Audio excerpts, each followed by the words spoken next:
होता पण वेळ आली नव्हती. विंधणे रस्त्यावर 2 महिला सुदैवाने बचावल्या. चिरनेर गव्हाणफाटा रस्त्यावर मार्गक्रमण करणाऱ्या मालवाहू ट्रेलरला सोमवार दिनांक 12 रोजी दुपारी 12च्या सुमारास अपघात झाला आहे.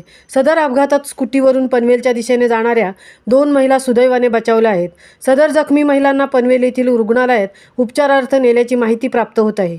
बेशिस्त अवजड वाहनांच्या वर्दळीमुळे साही चिरनेर गव्हाणफाटा, विंधणे दास्तान फाटा आणि चिरनेर खोपटा या प्रवासी नागरिकांच्या रस्त्यावर रात्री अपरात्री अपघात होण्याचे प्रमाण वाढले आहेत.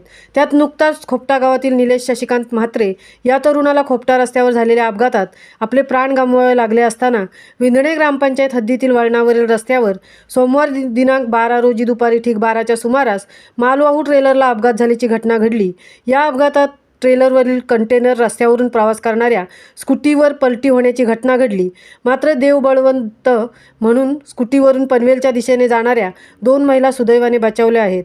सदर महिलांना दुखापत झाल्याने त्यांना पनवेल येथील रुग्णालयात उपचारार्थ नेल्याची माहिती प्राप्त होत असून अपघातादरम्यान काळ आला होता पण वेळ आली नव्हती अशी प्रतिक्रिया प्रवाशांमध्ये व्यक्त केली जात आहे. महामुंबईसह अनंत नारंगीकर, विंधणे उरण.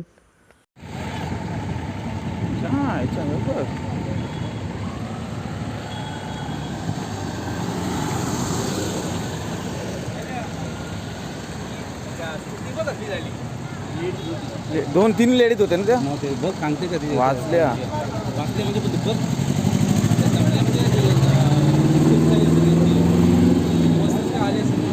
पुन्हा आहे 3965 कोणती गाडी नंबर आहे. पनवेलचे आहेत ना, पनवेलचे पनवेलचे आहे.